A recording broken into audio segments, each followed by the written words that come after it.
जय श्री राधे फ्रेंड्स। वह डीडी के ऊपर झपटा। डीडी तुरंत वहां से उसके अपोजिट डायरेक्शन में खड़ा हो गया। वह इतनी बिजली की तेज रफ्तार से उसके हाथों से निकला कि उसे समझ ही नहीं आया, मगर वह इतनी आसानी से उसे छोड़ने वाला नहीं था। उसने डीडी पर हमला किया, वहां पर कुर्सी को उठाकर डीडी की तरफ फेंका, मगर कुर्सी डीडी को टच भी नहीं कर पाई क्योंकि डीडी एक बार फिर से अपनी पोजीशन बदल चुका था। सब्जेक्ट 84 गुस्से में उबलता हुआ डीडी के ऊपर कूद पड़ा। डीडी ने उसके दोनों हाथों को अपने हाथों में पकड़ लिया। दोनों की उंगलियां एक दूसरे के हाथों में फंसी हुई थी और दोनों डार्क आंखों से एक दूसरे को देख रहे थे। उन दोनों के शरीर की मैक्सिमम ताकत इस वक्त एक दूसरे पर काबू पाने में लगी हुई थी। सब्जेक्ट 84 ने अपनी लात उठाकर डीडी पर हमला करने की कोशिश की, पर डीडी पलक झपकते ही पीछे हटा और उसके पैर में अपने पैर को उलझाकर एक जबरदस्त तरीके से उसे जमीन पर पटक दिया। उसके बाद वह हल्का सा मुस्कुराया और तुरंत वहां से जाने लगा। सब्जेक्ट 84 गुस्से में चिल्लाया, जा कहाँ रहे हो, रुको, मैं तुम्हें नहीं जाने दूंगा। वह जमीन से उठा और उस पर हमला करने के लिए आगे बढ़ा, मगर डीडी अपने बेस्ट कराटे मूव दिखाते हुए उसके मूव को काउंटर करने की पूरी कोशिश की। दोनों के बीच कुछ सेकंड तक बिजली की रफ्तार से लड़ाई हुई। दोनों के हाथ और पैर एक दूसरे पर जबरदस्त तरीके से चल रहे थे। कभी एक पर अटैक करता तो दूसरा फिर डिफेंस करता, कभी एक डिफेंस करता तो दूसरा अटैक करता। ऐसी जबरदस्त फाइट सीन जिसे देखने वालों के रोंगटे खड़े हो जाए। सब्जेक्ट 84 ने डीडी को पलटकर उसकी गर्दन को अपने हाथ में पकड़ लिया, लेकिन उसके बदले में डीडी ने कुछ और ही किया। उसने अपने हाथ को पीछे किया, सब्जेक्ट 84 के बालों को अपनी मुट्ठी में लेकर इंद्रधनुष की तरह पूरा गोल राउंड में घुमाकर एकदम से आगे की तरफ पटक दिया। वह धड़ाम से टेबल पर गिरा, जिसकी वजह से कांच की टेबल चकनाचूर हो गई। दोनों की जबरदस्त फाइट से थोड़ी ही देर में पूरे कमरे का सत्यानाश हो गया, सब कुछ टूट गया। इससे पहले कि डीडी के वार से सब्जेक्ट 84 संभल पाता और जमीन से उठ पाता, डीडी ने कमरे का दरवाजा खोल पलटकर 84 की तरफ देखा। 84 ने चिल्लाकर कहा, बिल्कुल नहीं, कायरों की तरह भागो मत, मेरा सामना करो। इस बात पर सब्जेक्ट 84 की बात का जवाब देते हुए डीडी ने कहा, कभी कभी मैदान छोड़कर भागना कायरता नहीं, प्लानिंग का हिस्सा होता है और सही मौके का इंतजार भी। डीडी तुरंत कमरे से निकलकर भाग गया। सब्जेक्ट 84 ने देखा कि उसके पैर के बीचों बीच कांच का टुकड़ा था, आर पार हो गया था। सब्जेक्ट 84 की आंखें गुस्से से लाल हो गई। इसने कांच के उस टुकड़े को हाथ में पकड़ा और जोर से अपने पैर से बाहर निकाला। जल्द ही उसके पैर का जख्म अपने आप ही भर गया और खून बहना रुक गया। वह भागता हुआ डीडी के पीछे गया। जब वह कमरे से निकलकर भागा, यहाँ वहां देखा तो डीडी एक कमरे के सामने खड़ा था। उसने सब्जेक्ट 84 की तरफ देखा तो वह दौड़ता हुआ उसके पास आने लगा, मगर वह उसके पास पहुंच पाता इससे पहले ही डीडी ने कमरे का दरवाजा खोला और अंदर चला गया। सब्जेक्ट 84 ने भी तुरंत दरवाजा खोलने की कोशिश की, पर महसूस किया कि वह दरवाजा अंदर से बंद है। उसने पूरा जोर लगाया और दरवाजे को एक झटके से तोड़ दिया। जैसे ही वह कमरे के अंदर आया, उसने देखा कि कोई खिड़की से कूद गया। इसका मतलब डीडी खिड़की से कूद गया था। वह खिड़की की तरफ जाने ही वाला था कि बाथरूम का दरवाजा खुल गया। सब्जेक्ट 84 के पैर वहीं रुक गए। बदन पर टॉवल लपेटे और गीले बालों में अपने हाथों को हल्का सा झाड़ते हुए खुशी बाथरूम से बाहर निकली। खुशी आईने के सामने चली गई और डायर उठाने के लिए अपना हाथ नीचे झुकाया। तभी उसने आईने में देखा कि पीछे कोई लड़का खड़ा है और उसे देखकर खुशी की आंखें बड़ी हो गई। उसने तुरंत पलटकर देखा तो उसके बदन पर जो टॉवल लिपटा हुआ था वो खुलकर पैरों के पास गिर गया। अब खुशी के बदन पर कोई कपड़ा नहीं था। वह सब्जेक्ट 84 की आंखों के सामने इस वक्त बिना कपड़ों के खड़ी थी। सब्जेक्ट 84 ने खुशी को इस हाल में देखा तो उसकी आंखें बड़ी हो गई और जैसे खुशी के बदन से जाकर चिपक गई। वह हिलने का नाम तक नहीं ले रहा था। खुशी की सांसें थम सी गई। उसे 2 सेकंड के अंदर समझ ही नहीं आया उसके साथ क्या हुआ। उसका टॉवल नीचे गिरा और यह आदमी इतनी बेशर्मी से आंखें फाड़कर उसे देख रहा है। आह!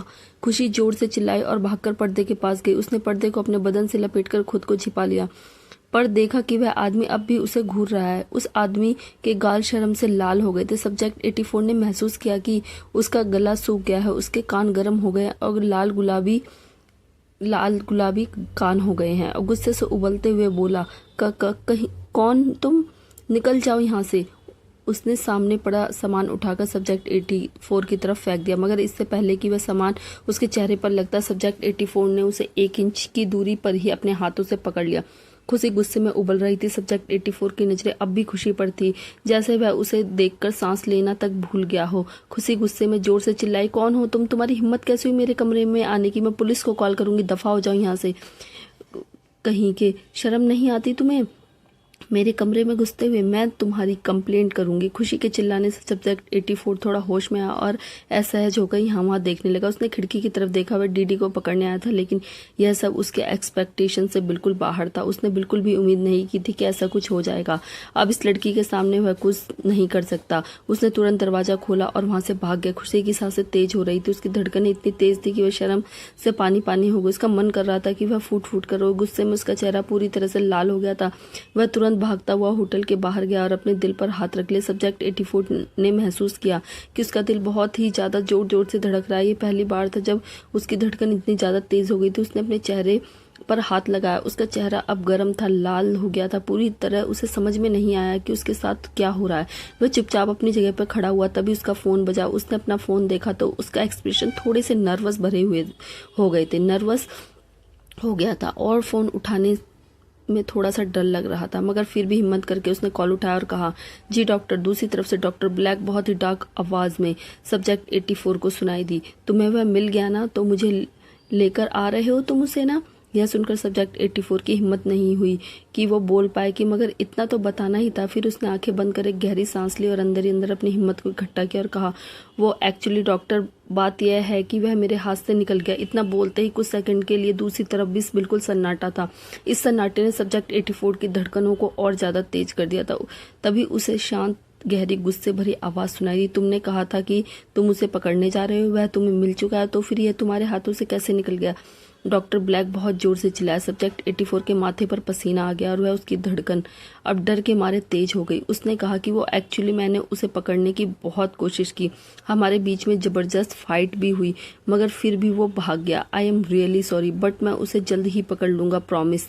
इस बात पर डॉक्टर ब्लैक ने कहा, पकड़ना ही होगा, उसे पकड़ना ही होगा। यह मत भूलो कि तुम मेरा सबसे ताकतवर हथियार हो। सिर्फ एक तुम ही हो जो उसे टक्कर दे सकते हो, उसे पकड़ सकते हो। लेकिन अगर तुमने कहा था कि वह तुम्हारे हाथ आ गया तो उसे पकड़ क्यों नहीं पाए? क्या कारण था कि वह तुम्हारे हाथों से निकल गया? जैसे ही सब्जेक्ट 84 ने यह बात सुनी तो उसने तुरंत वह कारण याद आ गया कि डीडी उसके हाथों से निकल गया क्योंकि उसके सामने अचानक खुशी आ गई। फिर उसके इसके आगे तुरंत ऑकवर्ड होते हुए यहाँ वहाँ देखा और फिर, डॉक्टर आप चिंता मत कीजिए, मगर मैं किसी काम के लिए बाहर निकला हूं तो उस काम को किए बिना नहीं मानूंगा। मैं उसे जरूर पकड़ के लेकर आऊंगा आपके सामने, यह मेरा वादा है आपसे। सब्जेक्ट 84 की बात सुनकर डॉक्टर ब्लैक ने कहा, तुम्हें ऐसा ही करना होगा, उसे पकड़ना बहुत जरूरी है, ज्यादा वक्त नहीं है मेरे पास। मुझे वह किसी भी हाल में चाहिए और जल्द से जल्द दुनिया में किसी भी कोने में घुसकर उसे पकड़कर मेरे सामने लेके आओ। सुना तुमने? अब मुझे निराश मत करना सब्जेक्ट 84, वरना मुझे निराश करने वालों का क्या हश्र होता है ये तुम अच्छी तरह से जानते हो। डॉक्टर ब्लैक की बात सुनकर सब्जेक्ट 84 ने थोड़ी सी अपनी नर्वसनेस को कंट्रोल करते हुए कहा, जी जी डॉक्टर आप चिंता मत कीजिए, मैं जल्द ही उसे पकड़कर आपके सामने ले आऊंगा। उसके बाद वह कॉल कट कर देता। दूसरी तरफ से डॉक्टर ब्लैक जो जोर से चिल्लाता है और सामने स्क्रीन के ऊपर कुछ फेंक कर मारता है, जिस वजह से वह स्क्रीन टुकड़े टुकड़े हो जाती है। वह जोर से चिल्लाकर बोला, डीडी कब तक, आखिर तुम कब तक मेरे इरादों पर पानी फेरते रहोगे? सालों पहले भी तुमने ऐसा ही किया था, मगर अब नहीं।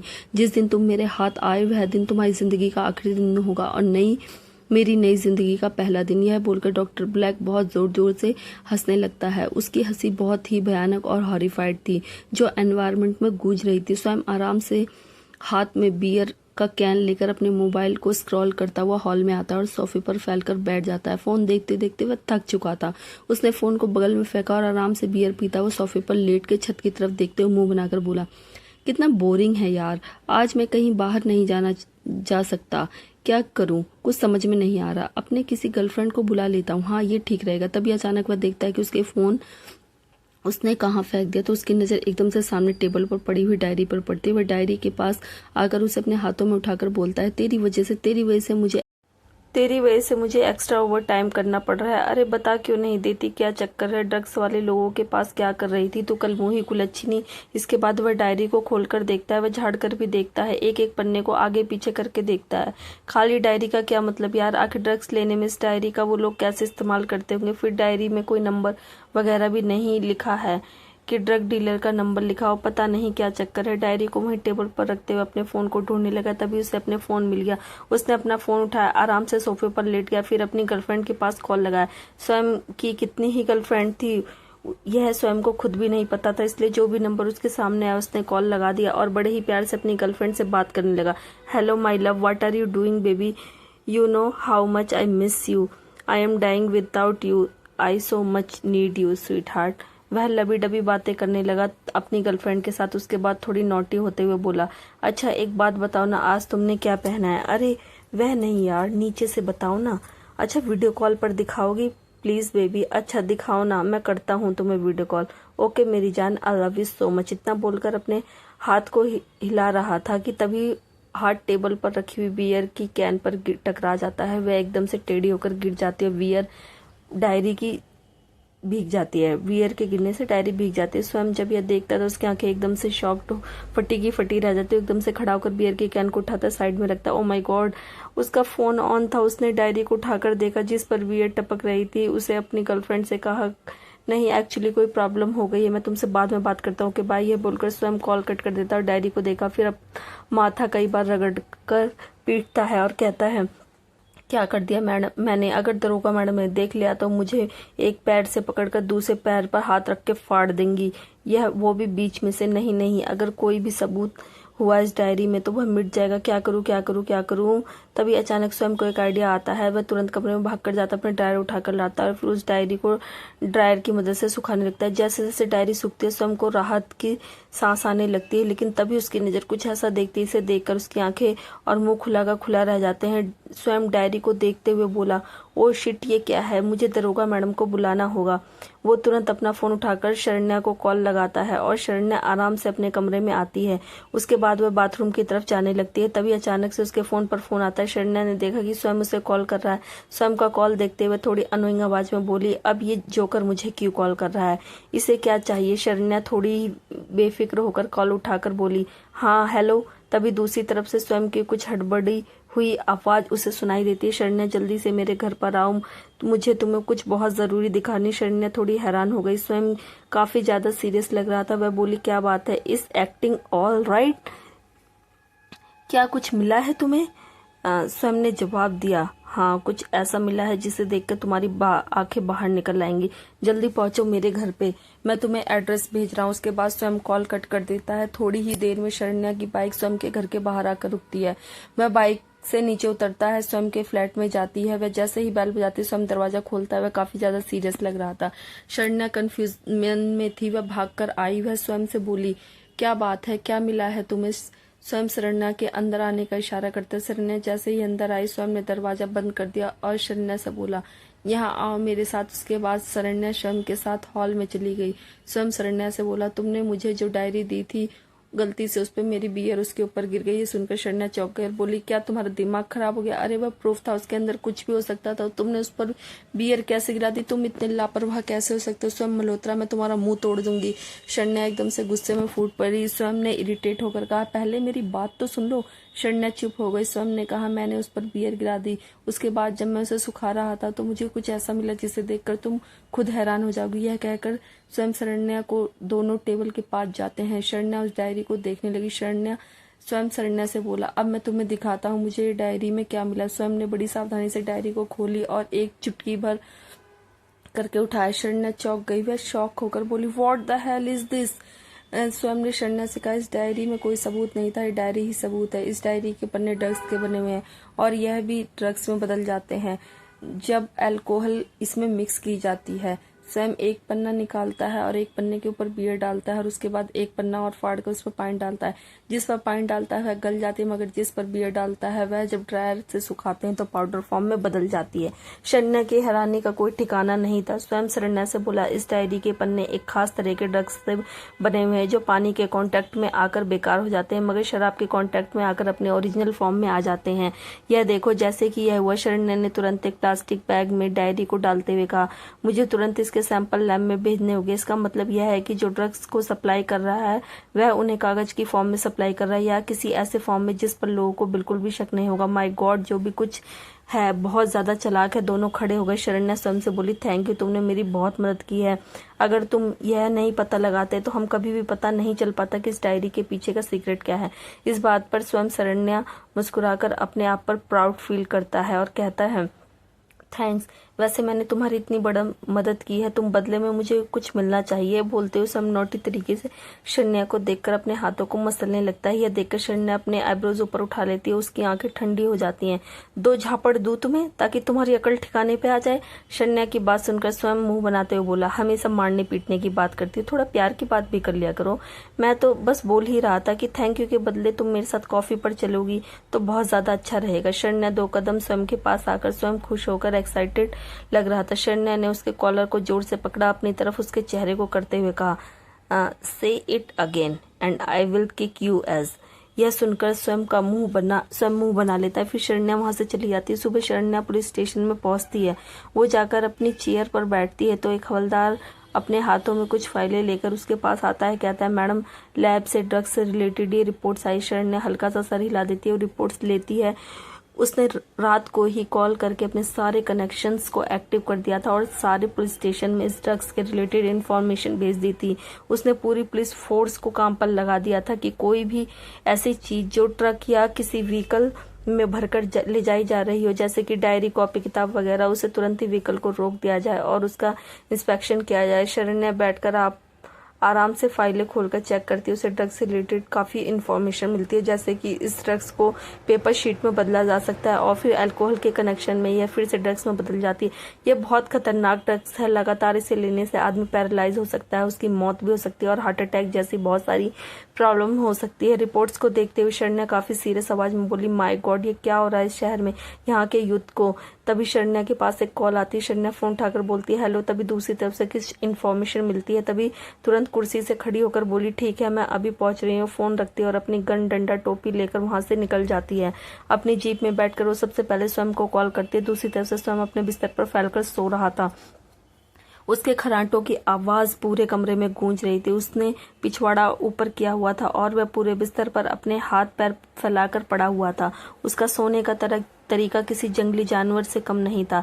तभी फोन की तेज आवाज उनके पूरे कमरे में गूंजने लगती है। इतनी तेज आवाज से वह इरिटेट हो जाता है कि तकिया उठाकर अपने कान पर रख लेता है। कौन है? किसको सुबह सुबह खुजली है?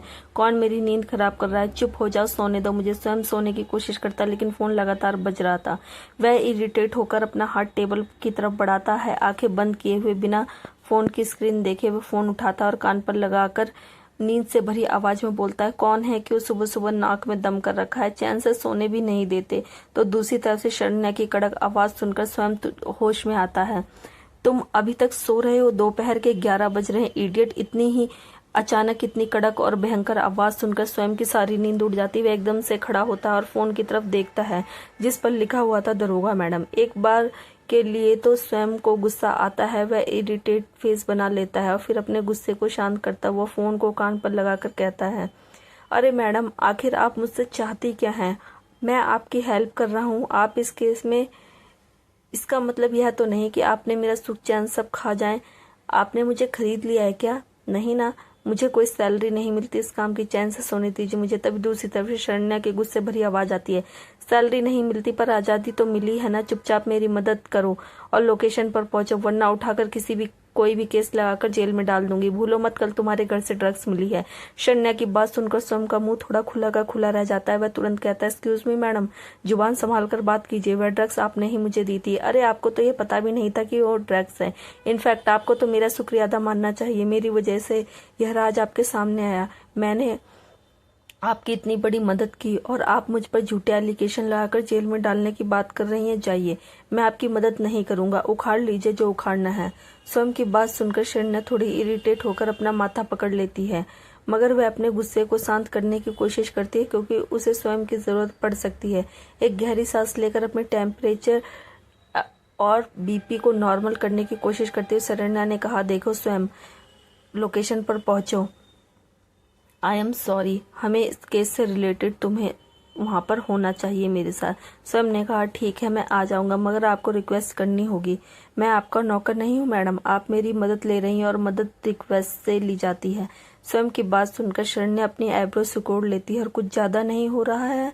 स्वयं ने जवाब दिया, ज्यादा तो आपका हो गया है। मैं आपको प्यार से ट्रीट कर रहा हूँ और आप तो मेरे सर पर चढ़े जा रहे हैं। रिक्वेस्ट करेंगी तभी आऊंगा, वरना नहीं आऊंगा। प्लीज बोलिए स्वयं, प्लीज आ जाओ ना, मुझे तुम्हारी जरूरत है। शरण्या ने गुस्से से अपनी गाड़ी के स्टीयरिंग व्हील पर अपनी पकड़ मजबूत कर ली और उसे तो बहुत गुस्सा आ रहा था। उसका मन कर रहा था कि स्वयं का मुंह तोड़ दे। अगर वह उसके सामने होता, सच में उसकी मदद की जरूरत थी। उसके पास मानने के अलावा कोई रास्ता नहीं था। कुछ सेकंड तक जब शरण्या कुछ नहीं बोली तो स्वयं खुद बोल पड़ा, हेलो, मेरी बात सुन रही हैं आप, या फिर आपने इरादा बदल दिया? तो फिर मैं आने की जरूरत नहीं है, मैं सो जाऊं, ओके, गुड नाइट। स्वयं फोन कट करने ही वाला था, तभी शरण्या रुकते हुए बोली, स्वयं प्लीज। अचानक यह सुनकर स्वयं के चेहरे पर नटखट मुस्कुराहट आ गई। वह फोन फिर से कान पर लगाकर अनजान बनने की एक्टिंग करते हुए बोला, क्या हुआ? आपने अभी अभी कुछ बोला? मैंने ठीक से सुन नहीं पाया। अपने गुस्से को कंट्रोल करने की कोशिश करते हुए शरण्या ने कहा, स्वयं प्लीज आ जाओ, मुझे तुम्हारी जरूरत है। इस बात पर स्वयं की मुस्कान और भी ज्यादा बढ़ गई। वे अपने दिल पर हाथ रख के बोला, हाय, इतने प्यार से बोलोगी तो मैं तुम्हारे लिए समंदर में भी कूद जाऊंगा। बिस्तर से कूदना कौन सी बड़ी बात है, अभी आता हूँ मेरी जान। शरण्या इरिटेट होकर बोली, डोंट कॉल मी जान। इस पर स्वयं ने अपनी आईब्रोज ऊपर उठाए और कहा, तुमने अभी अभी गुस्सा किया मुझ पर? शरण्या का मन हो रहा था कि स्टीयरिंग व्हील पर अपना सर पटक कर मारे, पर उसने कहा, सॉरी, प्लीज जल्दी आ जाओ प्लीज। स्वयं ने कहा, अभी आता हूँ। यह कहकर शरण्या ने कॉल कट कर दी। दूसरी तरफ से स्वयं फटाक से बिस्तर से खड़ा हो गया। चल बेटा, स्वयं तैयार हो जा, तेरी शरण्या मैडम को तेरी जरूरत है। कितने प्यार से प्लीज बोला है उसने, अब तो जाना ही पड़ेगा।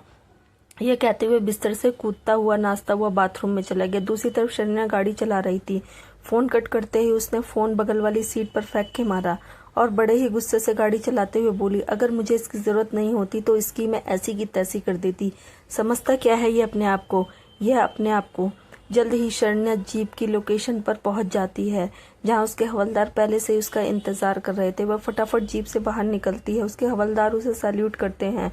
शरण्या ने पूछा, क्या हुआ, क्या मिला? एक हवलदार ने कहा, मैडम, ये ट्रक मिला है, मुझे ऐसा लगता है कि इस ट्रक में कोई जरूर प्रॉब्लम है।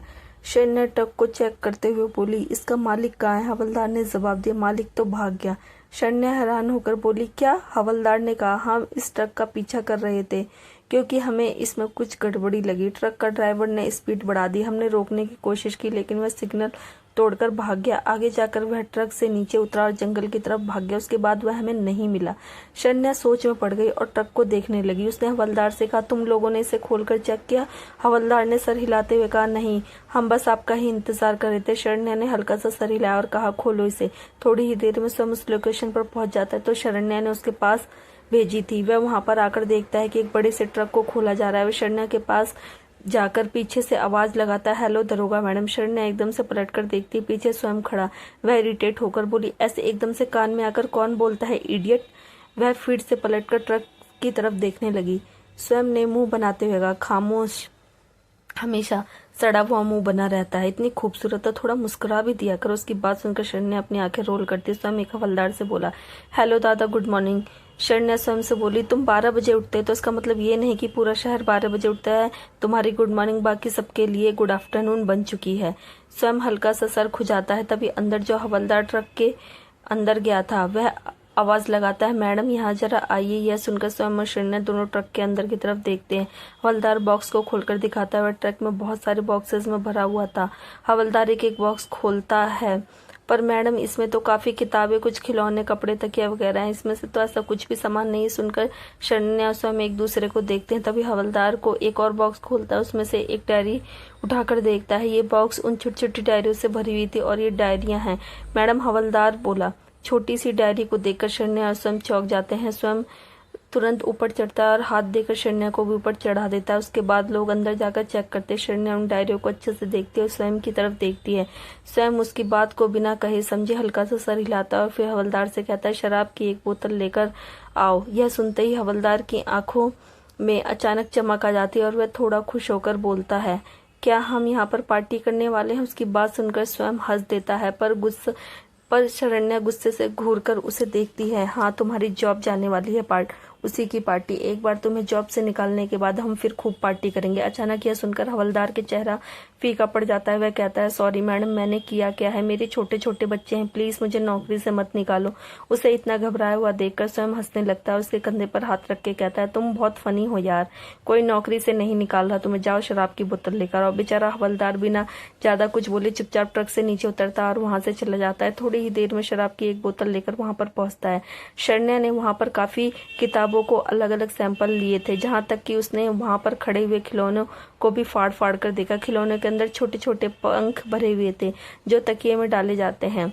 स्वयं शरण्या से बोला, इन सब का एक एक सैंपल ले लेते हैं टेस्ट करने के लिए। फिर उन्होंने सारे सैंपल कलेक्ट किए। बाहर एक बड़ी सी टेबल लगाई, उस पर सारे सैंपल रखे गए और वहां पर एक फॉरेंसिक डॉक्टर खड़ा हुआ था। वह शराब डालकर उन सबको चेक करने लगा। थोड़ी ही देर में शराब के कांटेक्ट में आते ही वह सब कुछ जिन पर टेस्ट किया गया था ड्रग्स के पाउडर में बदल गए। शरण्या स्वयं हैरान होकर एक दूसरे की तरफ देखने लगे। फॉरेंसिक डॉक्टर ने आकर कहा, यह वही ड्रग्स है जो आपने टेस्ट के लिए भिजवाए थे। स्वयं हैरानी से ट्रक की तरफ देखते हुए बोला, ओ माय गॉड, इतनी भारी मात्रा में और ऐसे ऐसी चीजों में डालकर ड्रग्स ट्रांसपोर्ट किया जा रहा है। समझ में नहीं आता इस देश का क्या होगा। शरण्या भी काफी सीरियस होकर बोली, हमें चारों तरफ कड़ी निगरानी रखनी होगी, कोई भी चीज बिना इंस्पेक्शन के कोई भी सिग्नल क्रॉस ना कर पाए। शरण्या ने तुरंत अपने हवलदारों को सारे पुलिस स्टेशन में सारी बात और इन्फॉर्मेशन फैलाने का ऑर्डर दिया और शहर के चारों तरफ नाकाबंदी और सिक्योरिटी को मजबूत करने के लिए आसपास और दूर दूर के हर पुलिस स्टेशन को खबर करने को कहा। आन्या अपनी फ्लावर शॉप में बैठी थी, तभी एक बूढ़ी औरत और एक बच्ची आन्या के पास चल कर आए। वह छोटी सी बच्ची खूबसूरत फूलों को देखकर मुस्कुरा देती है। वह एक खूबसूरत सा फूलों का बुका उठाकर कहती है, दीदी मुझे यह वाला चाहिए। यह कितने का है? वह लड़की मुस्कुरा रही थी। उस बूढ़ी औरत ने आन्या की तरफ देखा और कहा, आज इसके माता पिता की बरसी है, फूल उनके लिए चढ़ाने के लिए लेकर जा रही है। कितने का है? बूढ़ी औरत की बात सुनकर आन्या की आंखों में चमक फीकी पड़ गई। उसके चेहरे की मुस्कुराहट गायब हो गई। उसने उस बच्ची की तरफ देखा जो खुश होकर उन फूलों को देख रही थी। इतनी छोटी सी बच्ची इतनी छोटी सी उम्र में अपने माँ बाप को खो चुकी है। आन्या उस बूढ़ी औरत के पास आकर बोली, आपको इसके पैसे देने की जरूरत नहीं है, आप इसे ले जा सकती है। भगवान आपके बच्चों की आत्मा को शांति दे। आन्या ने थोड़ी दुखी सी आवाज में कहा। उस बूढ़ी औरत ने जवाब दिया, शुक्रिया बेटी, भगवान तुम्हें हमेशा खुश रखे। यह बोलकर बूढ़ी औरत ने आन्या के सिर पर हल्का सा हाथ फेर दिया। आन्या मुस्कुरा दी। उसके बाद वह बूढ़ी औरत वह बच्ची जाने लगी। जाने से पहले वह छोटी सी बच्ची आन्या की तरफ देखकर जो मुस्कुराकर उसे बाय कर रही थी, वह भागकर आई और फूलों के बुके में से एक गुलाब निकालकर बोली, यह आपके लिए। थैंक यू दीदी। आन्या हल्का सा मुस्कुरा दी। उसने फूल लिए और उस बच्ची के माथे पर किस किया। उसके बाद वह बच्ची अपनी दादी के साथ चली गई। कुछ सेकंड तक आंखों में उदासी लेकर आन्या छोटी सी बच्ची को देखती रही। माँ बाप के चले जाने का दुख क्या होता है, उससे बेहतर कौन ही समझ सकता है, जिसने कई साल तक अनाथ आश्रम में गुजारा। जब उसे पता चला कि उसके माँ बाप जिंदा हैं और उसे लेने आ रहे हैं, तो वह खुशी के मारे जमीन पर पैर नहीं रख रही थी। मगर उसके माँ बाप के साथ लौट जाने का उसका डिसीजन उसकी जिंदगी का सबसे गलत डिसीजन साबित हुआ। खैर, अपने अतीत की यादों को पीछे धकेलते हुए आन्या वापस शॉप पर जाने के लिए जैसे ही मुड़ी, उसने देखा कि एक बुजुर्ग सा आदमी शॉप के बाहर उसकी लगाई हुई पेंटिंग्स को गौर से देख रहा था। बहुत ही गौर से उस पेंटिंग्स को देख रहा था, टच करके देख रहा था। आन्या उस आदमी के पास गई और मुस्कुराकर बोली, यस सर, आपको कुछ चाहिए? उस आदमी ने आन्या की तरफ देखा। वह बूढ़ा आदमी था, अधेड़ उम्र का। उसने बिजनेस सूट पहन रखा था। बगल में गाड़ी खड़ी हुई थी, हाथ में घड़ी थी, आंखों पर नजर का चश्मा लगा हुआ था, मगर चश्मा सोने का था। यह देखकर बताया जा सकता था कि आदमी पैसों वाला है। चेहरे पर काफी झुर्रियां थी, मगर आंखों में ठंडक थी। वह बूढ़ा आदमी आन्या की तरफ देखते हुए बोला, ये पेंटिंग्स किसने बनाई है? उस आदमी की जवाब में आवाज में काफी ठंड थी। आन्या को थोड़ा अजीब लगा। उसे लगा शायद कुछ प्रॉब्लम होगी, तो उसने पूछा, क्या हुआ सर, कोई प्रॉब्लम है? उस बूढ़े आदमी ने फिर अपना सवाल दोहराया। मैंने पूछा, ये पेंटिंग्स किसने बनाई है? उसे अभी के अभी यहाँ पर लेकर आओ। उस आदमी की आवाज कठोर हो गई। आन्या को अचानक अजीब सा लगने लगा। फिर वह हिम्मत करके बोली, मैंने ही बनाई है सर, क्या कोई प्रॉब्लम है इसमें? आन्या की बात सुनकर वह आदमी हल्की हैरानी से उसकी तरफ देखने लगा। कुछ सेकंड तक वह चुप रहा और फिर बोला, क्या वाकई में ये पेंटिंग्स तुमने बनाई? आन्या ने हाँ में अपना सिर हिला दिया। वह हाथों को आपस में मसलने लगी, थोड़ा नर्वस हो रही थी। पता नहीं इस आदमी ने पेंटिंग्स में ऐसा क्या देख लिया जो वह इतनी ठंडी आंखों से उसे देख रहा था। वह इतनी कड़क आवाज में बात कर रहा था। उस आदमी ने पेंटिंग्स की तरफ देखा और कहा, यकीन नहीं होता, क्या तुम पागल हो या तुम्हारा दिमाग खराब हो गया है? अचानक उस आदमी की बात सुनकर आन्या कंफ्यूज हो गई और हैरान भी। उसे समझ में नहीं आया कि उस आदमी ने यह क्यों बोला। आन्या थोड़ी नर्वस होकर बोली, पर क्या हुआ? क्या कोई प्रॉब्लम है? प्लीज अगर कोई प्रॉब्लम है तो मुझे बताइए, ताकि मैं आगे से अपनी पेंटिंग्स में उस गलती को सुधार सकूं। क्या मुझसे कोई गलती हुई है? क्या पेंटिंग्स अच्छी नहीं बनी? उस आदमी ने आन्या की तरफ देखा और कड़क आवाज में कहा, प्रॉब्लम है और बहुत बड़ी प्रॉब्लम। गलती हो गई तुमसे, और वह भी छोटी मोटी नहीं, बड़ी वाली गलती। आन्या हैरान हो गई। उसे पता नहीं था कि उससे क्या गलती हुई, ऐसा क्या गलत कर दिया उसने। जो वो आदमी उसे इतना डांट रहा है, वह आदमी आगे बोला, तुम्हें पता है बड़े बड़े एग्जीबिशन रखता हूँ, कॉन्टेस्ट करवाता हूँ, मैं बड़े बड़े पेंटर्स की पेंटिंग खरीदता हूँ, बेचता हूँ, यही मेरा काम है। तुम्हारी पेंटिंग्स, तुम्हारी उन पेंटिंग्स उन लाजवाब पेंटिंग्स में से आती है जो लोग ऊंची ऊंची कीमत पर खरीद कर अपने घर ले जा कर लगाना पसंद करते हैं। अचानक उस आदमी की बात सुनकर आन्या चौंक गई। वह आदमी बोला, और तुम बेवकूफ अपनी पेंटिंग को इस तरह सड़क पर लगा कर खड़ी हो, और क्या यह कीमत लगाई है तुमने इन पेंटिंग की? सिर्फ चंद रुपए? तुम्हारा दिमाग खराब हो गया? अरे इतने टैलेंटेड हो तुम, कितना टैलेंट है तुम्हारे अंदर, कितनी खूबसूरत पेंटिंग बनाई है तुमने, और तुम इन्हें कौड़ियों के भाव बेच रही हो? अपना दिमाग कहीं भूल कर आई हो क्या लड़की? उस आदमी की आवाज में हल्का गुस्सा भी था और आन्या के टैलेंट की काफी तारीफ भी। आन्या को यह नहीं समझ आ रहा था कि उसे खुश होना चाहिए, शर्मिंदा। वह थोड़ा नर्वस होकर बोली, सर थैंक यू इतनी तारीफ के लिए, लेकिन मैं कोई बहुत बड़ी पेंटर नहीं हूँ जिसकी पेंटिंग्स करोड़ों में बिकेगी। मैं तो बस अपने शौक के लिए पेंटिंग बनाती हूँ, मुझे यह काम अच्छा लगता है, फिर इन्हें बेचने में इनकी कीमत तो मुझे ठीक ही लगती है। वह आदमी बोला, बिल्कुल ठीक नहीं है। देखो लड़की, टैलेंट हर किसी के हाथ में नहीं होता।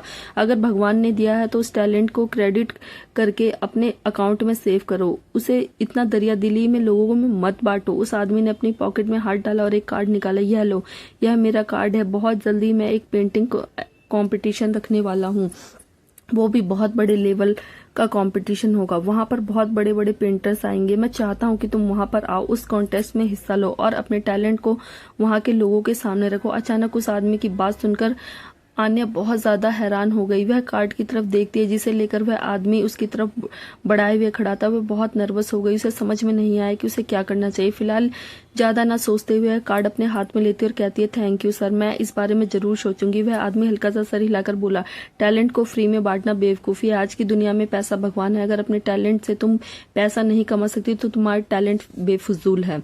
मुझे जरूर कांटेक्ट करना, मुझे अच्छा लगेगा जब तुम उस आदमी के कंपटीशन में पार्ट लोगी। यह बोलकर वह आदमी अपनी गाड़ी में बैठकर वहां से चला जाता है। अन्य थोड़ी हैरान और हक्की बक्की होकर उस आदमी को गाड़ी की तरफ जाता हुआ देखती रहती। गाड़ी के चले जाने के बाद आन्या ने महसूस किया कि उसकी धड़कनें काफी तेज हो रही थी। अपने हाथ में पड़े हुए कार्ड की तरफ हैरानी से देखा। अचानक यह क्या हो गया उसके साथ? क्या वाकई में उस आदमी की पेंटिंग्स की इतनी तारीफ की? क्या वाकई में वह इतनी अच्छी पेंटिंग बनाती? अन्य अपने घर के सोफे पर बैठी हुई ख्यालों में खोई हुई थी। चंचल 2 कप कॉफी लेकर वहां आई और उसने अन्य के सामने रखते हुए बोली, सीरियसली क्या सच में उस आदमी ने यह बात कही तुझसे? अन्य चंचल की तरफ देखकर हल्के से मुस्कुराई और बोली, हाँ। फिर उसने टेबल पर एक कार्ड रखते हुए कहा, यह देख। उसने ये कार्ड दिया और बोला है कि मुझे जरूर इस कंपटीशन में पार्टिसिपेट करना चाहिए। मेरे लिए कोई गोल्डन चांस हो सकता है अपने टैलेंट को इस दुनिया के सामने रखने का। चंचल ने कार्ड देखा और फिर कुछ सोचने लगी। यह नाम तो कहीं सुना सुना सा लग रहा है। उसने कहा, कार्ड पर एक बहुत बड़े बिजनेसमैन का नाम लिखा। आन्या को तो यह पता ही नहीं कि लेकिन चंचल को यह नाम जाना पहचाना लगा। उसने तुरंत अपना मोबाइल फोन निकाला और कार्ड पर लिखे नाम को गूगल सर्च किया। जैसे ही सारी जानकारी सामने आई उसकी आंखें बड़ी हो गई। चंचल ने एक बूढ़े आदमी की तस्वीर आन्या को दिखाते हुए कहा, क्या ये वही आदमी था? आन्या ने तुरंत सर हिलाकर कहा, अरे हाँ यार, ये तो यही आदमी था। चंचल हैरान रह गई। कुछ सेकंड तक तो वह इतनी ज्यादा शॉक थी, बोल ही नहीं पा रही थी। आन्या ने पूछा, कौन है ये? चंचल आन्या की तरफ देखते हुए बोली, सीरियसली तुम इसे नहीं जानती? ओ माई गॉड, ये पेंटिंग्स की दुनिया का सबसे बड़ा नाम है। इसकी सेट की हुई एग्जीबिशन में पेंटिंग्स करोड़ों में बिकती हैं। इसने तुम्हारी पेंटिंग्स की तारीफ करी। ओ माय गॉड आन्या, ये तुम्हारे लिए गोल्डन नहीं, डायमंड नहीं, इनफैक्ट रूबी वाला चांस है। तुम्हें डेफिनेटली उसकी बात माननी चाहिए और कॉन्टेस्ट में पार्टिसिपेट करना चाहिए। मेरी जान, तेरी तो लॉटरी लग गई। यह कहकर चंचल एकदम से आन्या पर कूद पड़ी। आन्या शॉक्ड हो गई। उसे समझ में नहीं आ रहा था कि वो रिएक्ट कैसे करे। चंचल ने कहा, क्या हुआ? इतनी हैरान परेशान क्यों लग रही? अरे यार, तुझे तो पक्का पार्टिसिपेट करना चाहिए कॉन्टेस्ट में। अगर तूने नहीं किया ना तो मैं तुझे बहुत मारूंगी, बता रही हूँ। आन्या ने कहा, ठीक है, मैं इसके लिए मुझे डीडी से पूछना होगा। चंचल ने कहा, उनसे पूछने की क्या ही जरूरत है? वह मना थोड़ी ना करेंगे। और तू हर चीज में उनसे क्यों पूछते? कम ऑन यार, अपनी जिंदगी के फैसले खुद भी लेना सीख सकती है। आन्या ने अपने निचले होठों को दांतों से नीचे दबाया और कुछ सोचते हुए कहा, नहीं, मुझे पूछना है। मैं कुछ भी उनसे पूछे बिना नहीं कर सकती। चंचल ने हार मानते हुए कहा, ठीक है भाई, पतिव्रता पत्नी हो तुमसे उम्मीद ही क्या की जा सकती है। करो, फोन करो अपने पति परमेश्वर को और लो इजाजत। यह कहकर चंचल मोबाइल पर उस बूढ़े आदमी की जानकारी पढ़ने लगी और आन्या अपने मोबाइल को लेकर खिड़की के पास चली गई। कुछ सेकंड तक सोचने के बाद उसने डीडी का नंबर डायल किया। थोड़ी ही देर में डीडी की भारी आवाज सुनाई दी, हेलो। जैसे ही उसकी आवाज कानों में पड़ी, आन्या की धड़कन तेज हो गई। उसके बदन में मानो करंट दौड़ गया। उसने नर्वस होकर कहा, क्या तुम इस वक्त फ्री हो? तुम मुझसे कुछ जरूरी बात करनी है। डीडी ने जवाब दिया, मैं चाहे फ्री रहूं या ना रहूं, तुम्हारी बातें सुनने के लिए हमेशा अवेलेबल हूँ, बोलो। आन्या कुछ सेकंड तक चुप रही, सोच रही थी कि बोलना चाहिए नहीं। फिर उसने कहा, एक्चुअली आज शॉप पर कुछ हुआ जो मैं तुम्हें बताना चाहती हूँ। एक बूढ़ा आदमी आया था मेरे पास। चंचल बता रही थी कि वो शहर का एक बहुत बड़ा नामी आदमी है जो पेंटिंग्स का काम करता है, एग्जीबिशन और कॉन्टेस्ट वगैरह ऑर्गेनाइज कराता है। उसने मेरी पेंटिंग्स की बहुत तारीफ की, मुझे कार्ड दिया है। उसने कहा कि उसके ऑर्गेनाइज किए हुए कॉम्पिटिशन में मैं पार्टिसिपेट करूँ। उसे मेरी पेंटिंग्स बहुत पसंद आई, तो मैं तुमसे पूछना चाहती हूँ, क्या मैं ये कर सकती हूँ? कुछ सेकंड के लिए चुप्पी छा गई। आन्या अपनी उंगलियां आपस में रगड़ने लगी, थोड़ा नर्वस होकर। उसे समझ नहीं आ रहा था कि डीडी क्या कहेगा। तभी डीडी की भारी आवाज आई, नहीं। डीडी ने एकदम से ना बोल दिया। आन्या ने ये बिल्कुल भी एक्सपेक्ट नहीं किया था, तो वह थोड़ी हैरान हो गई। डीडी कभी उसे किसी चीज के लिए मना नहीं करता था और आज ना बोला तो उसे कुछ समझ नहीं आया। लेकिन डीडी उसका पति है, अब अगर उसने कह ही दिया है ना, तो आन्या हल्की सी डाउन आवाज में बोली, ठीक है, फिर मैं नहीं पार्टिसिपेट करूंगी इस कॉन्टेस्ट में। दूसरी तरफ से उसे डीडी की आवाज सुनाई दी, मैंने तुम्हें कॉन्टेस्ट में पार्टिसिपेट करने के लिए मना नहीं किया आन्या। आन्या थोड़ी हैरान होकर बोली, पर अभी अभी तुमने नहीं कहा। इस बात पर डीडी ने कहा, पूरी बात तो सुन लो। आन्या समझ नहीं पाई। डीडी ने कहा, अगर मुझसे कुछ पूछ ही रही हो, पूछ कर ही तुम्हें सारे काम करने हैं, तो फिर रहने दो। मैंने तुमसे पहले ही कहा था कि अपनी जिंदगी के फैसले तुम खुद क्यों नहीं लेती, तुम्हें खुद लेना चाहिए। क्या नहीं करना, इनफैक्ट सबके फैसले तुम्हें खुद ही लेने चाहिए। माना कि मैं तुम्हारा पति हूँ, मुझे अच्छा लगा तुमने मुझे इस बारे में बात की, लेकिन हर चीज के लिए पूछ कर करना। ऐसा ही करती रहोगी तो तुम इंडिपेंडेंट कैसे बनोगी? तुम्हें अपने पैरों पर खड़ा होना है। अन्य अपनी जिंदगी के फैसले खुद लेने चाहिए। तुम अपनी जिंदगी में क्या करना चाहती हो, कैसे करना चाहती हो, उन सब के बारे में तुम खुद सोचो, और मेरी बात तो हमेशा तुम्हारे साथ है। मेरा विश्वास करो, मैं तुम्हें कभी नीचे नहीं गिरने दूंगा। बेफिक्र होकर अपने पंख लगाओ और अपने आसमान में उड़ो। All the best. मुझे पता है मेरी बीवी बहुत टैलेंटेड है और एक दिन यह बात सारी दुनिया जानेगी। तुम कमजोर नहीं हो। आन्या ने अपने आप को कमजोर मत दिखाओ। Be strong, you are my women. DD की बात सुनकर आन्या का दिल जोर से धड़कने लगा। एक अजीब सा सुकून महसूस हुआ उसे, एक अजीब सी खुशी। आज उसे यह महसूस हो रहा था कि वह कितनी खुशनसीब है। जिंदगी ने जो भी कुछ उससे छीना था, उससे कहीं ज्यादा उसकी झोली में डाल दिया था। इतना भी बुरा नहीं हुआ था उसके साथ, जब तक डीडी उसके साथ हर चीज सही थी। आन्या ने कहा, I will never tell you down, thank you. उसके बाद जैसे ही वह फोन रखने वाली होती है तो डीडी की आवाज एक बार फिर से सुनाई देती, थैंक यू। तुम्हें नहीं लगता कि तुम्हें कुछ और भी देना चाहिए? आन्या कंफ्यूज हो जाती है, मतलब मैं कुछ समझी नहीं। डीडी ने कहा, मैं हस्बैंड हूँ तुम्हारा, और एक अच्छी वाइफ की निशानी होती है कि वो जब भी अपने हस्बैंड से कॉल पर बात करे तो कॉल रखने से पहले उसे एक किस जरूर दे। किस के बारे में सुनते ही आन्या के गाल बुरी तरह से लाल हो गए। उसने पीछे पलटकर देखा, चंचल भी अभी सोफे पर बैठी हुई थी, फोन देखे जा रही थी। आन्या ने अपने निचले होठों को दांते के नीचे दबाया, थोड़ा शर्माने लगी।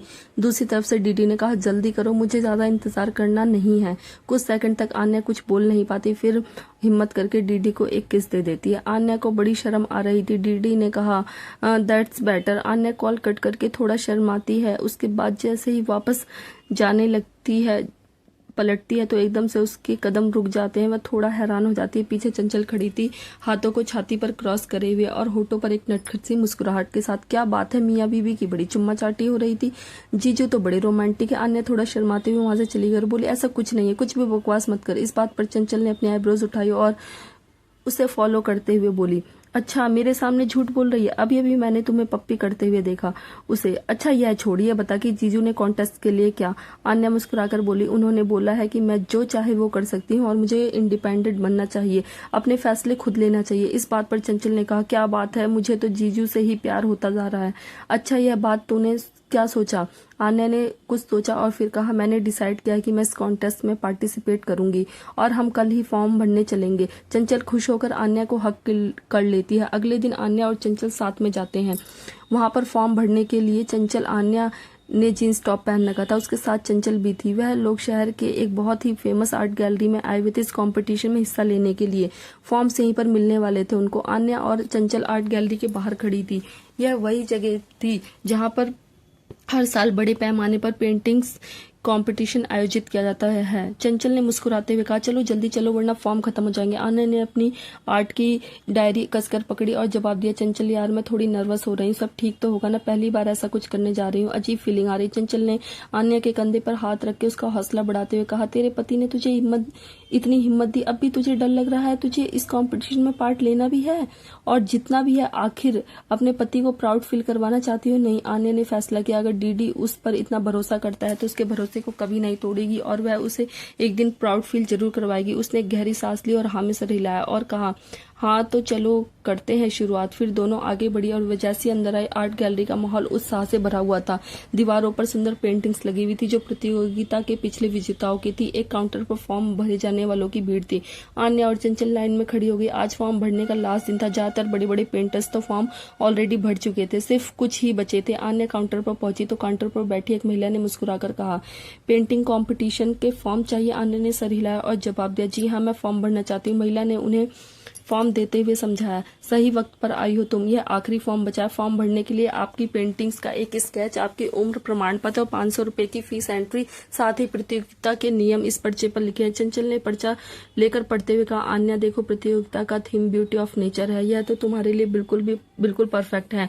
आन्या के चेहरे पर आत्मविश्वास झलक रहा था। उसने काउंटर पर अपनी उम्र का प्रमाण पत्र और फीस जमा करने की फॉर्म भरना शुरू करा। फॉर्म में नाम, उम्र, स्कूल का नाम और पेंटिंग का विवरण भरने के बाद उसने महिला को फॉर्म सौंप दिया। महिला ने फॉर्म लेते हुए कहा, ऑल द बेस्ट, उम्मीद है तुम अपनी पेंटिंग से जजों को इम्प्रेस करोगी। चंचल ने मजाक में कहा, अब बस जजों को ही तुम्हारी मास्टरपीस दिखाने का इंतजार है। आन्या ने मुस्कुराते हुए जवाब दिया, हाँ लेकिन मेहनत भी अभी बाकी है, चलो अब घर चलकर काम शुरू करते हैं। दोनों आर्ट गैलरी से बाहर निकली और घर गई। शाम को दोनों टहलने के लिए समंदर के किनारे आए जहाँ सूरज ढल रहा था और आसमान में लालिमा फैली हुई थी। वह नजारा जैसे खुद एक पेंटिंग का हिस्सा हो। चंचल ने हंसते हुए कहा, देखो ना नजारा कितना खूबसूरत लग रहा है, मेरा ख्याल है तुम्हें इस मौसम में यही पेंटिंग्स बनानी चाहिए। आन्या मुस्कुराकर चारों तरफ देखने लगती है। वाकई में नजारा बहुत सुंदर है। आन्या को बहुत मेहनत करनी थी, जल्द ही कंपटीशन शुरू होने वाला था। ऐसे में उसे इतना जितना हो सके अपने आप को तैयार करना था, उसे बाकी लोगों से बेस्ट करना था। डीडी ने उस पर भरोसा दिखाया था, वह उसके भरोसे पर खरी उतरना चाहती थी। दोनों आराम से आइसक्रीम लेकर वहां बैठ जाती और कुछ बातें करती। तभी अचानक आन्या का फोन बजता है और अपने फोन के स्क्रीन पर जैसे ही नक्श का नाम फ्लैश होते देखती है तो उसके चेहरे पर चमक गायब हो जाती है और चेहरे पर थोड़ी परेशानी के भाव दिखते हैं। उसे समझ नहीं आता कि वो कॉल उठाए या ना उठाए। तभी उसे डीडी की कही हुई बातें याद आती, तुम्हें अपनी जिंदगी के फैसले खुद लेने होंगे, आन्या बी स्ट्रांग। उसने एक गहरी सांस लेकर कॉल उठाया। हेलो, दूसरी तरफ से नक्श की आवाज आई, आन्या कैसी हो तुम? आन्या ने थोड़ी सी अनोइंग आवाज में कहा, अब तुम्हें क्या चाहिए नक्श? जो भी तुम्हें कुछ चाहिए था मैंने वो दे दिया है, अब क्यों कॉल कर रहे हो तुम मुझे? आन्या की इतनी अनोइंग इरिटेशन भरी आवाज सुनकर नक्श को एक सेकंड के लिए चुपचाप हो गया और फिर बोला, वो एक्चुअली तुम्हें कुछ बताने के लिए कॉल किया था। आन्या कुछ बोली नहीं। नक्श ने कहा, रूपाली कंपनी की सीईओ बन गई है और हम जल्द ही दोनों शादी करने वाले हैं। मैं तुम्हें पर्सनली इन्वाइट करना चाहता था, क्या तुम शादी में आओगी प्लीज? चंचल बगल में बैठी आन्या की तरफ देख रही थी तो उसे तो उस लड़के का कॉल आना बिल्कुल भी पसंद नहीं था। उसे बिल्कुल भी अच्छा नहीं लगता था जब आन्या इस लड़के से बात करती थी कहीं का। आन्या को लूटने में कोई कसर नहीं छोड़ी इसने और इसके घर वालों ने। आन्या ने कहा, मैं तुम्हें सोचकर बताऊंगी। नक्श दूसरी तरफ से नक्श आन्या से बोला, मुझे बहुत अच्छा लगेगा अगर तुम आओगी। आन्या ने जवाब दिया, अगर फ्री हुई तो जरूर आऊंगी। वह क्या है कि मेरे पास बहुत काम है करने के लिए। आन्या की अचानक ऐसी अजीब सी हाजिर जवाबी सुनकर थोड़ा सा हैरान था। वो आन्या से बोला, तुम तो बदल गई हो, तुम्हारा बात करने का तरीका, तुम्हारी आवाज की वह सॉफ्टनेस काफी बदल गए हैं। अचानक यह क्या हो गया तुम्हें? आन्या ने एक कड़वी सी मुस्कुराहट के साथ साइकाट्रिस्ट वे में कहा, लोगों के दिल बदल जाते हैं, जज्बात बदल जाते हैं, मेरी तो आवाज की सॉफ्टनेस नहीं बदल सकती। वेल छोड़ो ये सब, कांग्रेचुलेशन तुम्हें और तुम्हारी होने वाली बीवी को। मैं अभी पक्का नहीं बोल सकती मगर टाइम मिलेगा तो जरूर आऊंगी तुम्हारी शादी में। Okay bye. ये बोलकर आन्या कॉल कट कर देती। उसने चंचल की तरफ देखा तो चंचल हैरान होकर उसे देख रही थी। आन्या ने अपनी आईब्रोज को हल्का ऊपर उठाते हुए कहा, ऐसे क्या देख रही है? चंचल ताली बजाते हुए बोली, क्या जवाब दिया यार, अमेजिंग। चंचल की बात सुनकर आन्या मुस्कुरा दी। वह आन्या के करीब आकर उसके कंधों को पकड़कर उसे हक करते हुए बोली, मैं बहुत खुश हूँ। डीडी ने कितनी हिम्मत भर दी है तुम्हारे अंदर, सच में आज पहली बार तुमने उस लड़के को इतनी कड़क आवाज में जवाब दिया। मुझे तो सुनकर मजा ही आ गया। अचानक डीडी का का जिक्र सुनकर आन्या थोड़ी सी हैरान हुई। क्या वाकई में डीडी ने उसे बदल दिया? उसने कभी नक्श को इस तरीके से बात नहीं की। चंचल आन्या से बोली, एक बात बताएगी मुझे सच सच? आन्या चंचल की तरफ देखती हुई कुछ बोलती नहीं। चंचल ने पूछा, तुझे मिस्टर डीडी से प्यार हो गया है ना? यह सुनकर आन्या एकदम से चौंक गई। क्या प्यार? चंचल ने हाँ में सिर हिलाया और कहा, और नहीं तो क्या, मैंने पहले ही देखा इस लड़के से बात करते वक्त तो तू कुछ भी बन जाती थी और उसकी गुलाम हो जाती थी। आज कितनी कठोर तरीके से तुमने उससे बात की। सही में अब वो लड़का तुम्हारे दिल से निकल चुका है, अब तुम्हारे दिल में कोई और बसने लगा है, लेकिन इसलिए तो तुम्हें उस लड़के से कोई फर्क नहीं पड़ता। आन्या खुद से ये बात सुनकर हैरान थी। डीडी से प्यार, ये सोचते उसके रोंगटे मानो खड़े हो गए थे। उसका दिल जोर जोर से उसके सीने में उछलने लगा था। एक अजीब सी सरसराहट दौड़ गई थी उसके बदन में। क्या वाकई में उसे डीडी से प्यार हो गया? वो खुद अपने जज्बातों को इस वक्त नहीं समझ पा रही थी। शहर के बाहर बहुत जोर से बारिश हो रही थी। अर्थव ने गाड़ी को ड्राइव करते हुए कहा, ओ गॉड, इस बारिश को भी अभी शुरू होना था। काफी इरिटेट लग रहा था। उसके बगल में चुपचाप कहर बैठी हुई थी। आसमान से गिरती हुई बारिश को देखकर उसके होठों पर हल्की मुस्कुराहट थी। उसके हाथ शीशे के बाहर निकालकर पानी की बूंद को अपने हाथों पर महसूस करना शुरू किया। वह मुस्कुरा रही थी। अथर्व ने जब कहर की तरफ देखा और उसे ऐसी हरकत करते हुए देखा तो थोड़ा अनोइंग आवाज में बोला, क्या कर रही हो तुम? हाथ अंदर करो, हाथ पूरा गीला हो जाएगा, फिर तबीयत खराब हो जाएगी। और शीशा बंद करो गाड़ी का, पानी अंदर आ रहा है। पागल लड़की, कहर ने कहा। पहली बात तो मैं पागल नहीं हूँ, और दूसरी बात, मैं आपकी तरह कमजोर भी नहीं हूँ कि मेरी तबीयत इतनी आसानी से खराब नहीं होती। क्या आप हमेशा ऐसा सड़ा हुआ मुंह बनाए रखते हो? देखो ना, बारिश हो रही है, कितना खूबसूरत मौसम है, एंजॉय कीजिए ना, खामखा इरिटेट हो रहे हो। अथर्व अपनी आंखों को सुकेड़ते हुए बोला, तुमने मुझे अभी अभी कमजोर कहा? How dare you? कहर थोड़ा ऑकवर्ड हो गई। हाथ को अंदर करते हुए उसने हल्का सा अपना सर खुजाते हुए कहा, नहीं, मेरा मतलब वो नहीं था, मैं तो बस ऐसे ही। तभी अचानक एक आदमी अथर्व की तरफ से खिड़की के शीशे को खटखटाने लगा। अथर्व ने बाहर की तरफ देखा, शीशा नीचे किया तो एक बूढ़ा सा आदमी वहां पर खड़ा था। बेटा, क्या तुम इस रास्ते से आगे जाने वाले हो? अथर्व ने हाँ में सर हिलाया। उस आदमी ने कहा, मत जाना, आगे ना पुल टूटा हुआ है, बुरी तरह से पानी बह रहा है। जो भी हो रहा है वापस लौट जाओ, जो भी जा रहा है वापस लौट कर ही आ रहा है, तुम दूसरी तरफ नहीं जा पाओगे तो जाने का कोई फायदा नहीं है। सुनकर अथर्व थोड़ा हैरान हो गया। पुल टूट गया? मतलब पुल कैसे टूट गया? अब हम कैसे घर जाएंगे? इस बात पर कहर ने अफसोस जताते हुए कहा, ओ, अब बेचारे पुल को थोड़ी ही ना पता था उसके ऊपर से अथर्व सिंघानिया जाने वाला है। अगर पता होता तो बेचारा थोड़ी देर अपनी सांसों को रोक कर रखता। क्या, और अब क्या ही कर सकते हैं, टूट गया तो टूट गया। अथर्व ने कड़क नजरों से कहर की तरफ देखा, जो ज्यादा ही नहीं हो रहा तुम्हारा? चुपचाप बैठी रहो, वरना यही बारिश में छोड़कर चली जाऊंगा। इस बात पर कहर मुंह बना लेती है और चुपचाप बैठी रहती है। अपने मन ही मन कहते हैं, सड़ू खड़ूस, इसे क्या लगता है मुझे यहाँ पर छोड़कर चला जाएगा तो क्या मैं घर नहीं जा पाऊंगी? इससे तो पहले ही पहुंच जाऊंगी, पर क्या है ना, अपनी नौकरी के हाथों मजबूर हूँ। अगर इसकी जान पर खतरा नहीं होता तो 1 घंटा भी इसे बर्दाश्त करने वाली नहीं थी, और इसकी बकवास को तो मैं बिल्कुल भी सुनने वाली नहीं थी। पता नहीं अपने आप को क्या समझता है, मोगैम्बो कहीं का। अथर्व थोड़ा सोच में पड़ जाता है, और लोग आगे नहीं जा सकते, अब वापस पीछे ही जा सकते हैं, तो अब क्या किया जाए? अथर्व उस बूढ़े आदमी से पूछता है, यहाँ पर कोई होटल वगैरह मिलेगा? उस बूढ़े आदमी ने कुछ सोचते हुए कहा, बेटा, यहाँ वैसे तो दूर दूर तक कुछ नहीं है, मगर वह थोड़ा सा, अगर तुम लोग वापस जाओगे तो वहाँ एक छोटा सा होटल है तो सही, फिलहाल के लिए तुम रात वहीं गुजार सकते हो। सुबह होते ही किसी दूसरे रास्ते से निकल जाना। उसके बाद वह बूढ़ा आदमी वहां से चला गया। अथर्व एक गहरी सांस लेकर गाड़ी को वापस पीछे की तरफ लेता है। कहर अथर्व से बोली, तो हम लोग क्या दूसरी पूरी रात होटल में रुकेंगे? अथर्व ने जवाब दिया, तुम्हें कोई और रास्ता नजर आ रहा है? बारिश कितनी हो रही है, ऊपर से आगे का रास्ता बंद है। कहर ने कहा, नहीं, मैं यहाँ नहीं रुक सकती, मुझे घर जाना है, मेरे भाई बहन अकेले। अथर्व ने कहर की तरफ देखा, कहा, तो ठीक है, जाओ, पंख तो होंगे ना तुम्हारे पास, आराम से उड़कर जाओ। कहर अपनी आंखों को हल्का सा सुकेड़ लेती है। अथर्व इरिटेट होकर बोलता है, गाड़ी को ड्राइव करने लगता है। बेवकूफ लड़की, पता नहीं दिमाग कहाँ छोड़कर आई है। कहर ने हाथों को छाती पर क्रॉस किया और कहा, बेवकूफ मैं नहीं, मुझे अपने छोटे भाई बहनों की चिंता है। अथर्व ने कहा, तो फिर उनको फोन करके बोल दो कि तुम नहीं आ सकती, वो लोग मैनेज कर लेंगे। और तुमने ही कहा था ना कि वो लोग तुम्हारे बिना अकेले मैनेज कर लेते हैं, आज रात को मैनेज कर लेंगे। हम खुद प्रॉब्लम में फंसे हुए, ऐसा नहीं है कि मैं जानबूझकर तुम्हें घर लेकर नहीं जा रहा, मुझे भी घर पहुंचना है, पर नहीं जा सकते। सुबह तक कुछ हो सकता है। अथर्व की बात सुनकर कहर थोड़ा इरिटेट हो जाती है, मगर वो बोल भी सही रहा था। वह अपना मोबाइल फोन देखती है और थोड़ा अनोइंग आवाज में कहती है, नेटवर्क भी नहीं आ रहा, अब क्या करूं, घर पर कैसे बताओ। 2 मिनट के अंदर अथर्व की गाड़ी एक छोटे से होटल के बाहर रुकती है। उस होटल को देखते ही अथर्व बोला, लगता है कि ये वही होटल है जिसके बारे में वो अंकल बात कर रहे थे। उसके बाद वह अपनी सीट बेल्ट खोलता है। वह कहर की तरफ देखता है जो अपने मोबाइल फोन में उदास सा चेहरा लेकर देख रही थी। अथर्व कहर से बोला, इतनी चिंता मत करो, वह लोग मैनेज कर लेंगे, और फोन में नेटवर्क नहीं है तो थोड़ा मौसम क्लियर होने का वेट करो। ऐसे मौसम में वैसे भी नेटवर्क नहीं मिलता, ऊपर से हम लोग एक जंगल के बगल वाली सुनसान रास्ते पर हैं। अथर्व गाड़ी से निकलता है। कहर भी एक गहरी सांस लेकर अथर्व के साथ गाड़ी से निकलती है और दोनों भागते हुए होटल के अंदर आते हैं। होटल के रिसेप्शन पर एक आदमी बैठा हुआ था और पान खा रहा था। रजिस्टर में कुछ लिख रहा था। तभी अथर्व वहां पर आकर उस आदमी से बोला, एक्सक्यूज मी, हमें यहाँ पर 2 रूम चाहिए, एक रात के लिए। उस आदमी ने अपनी नजर उठाकर देखा।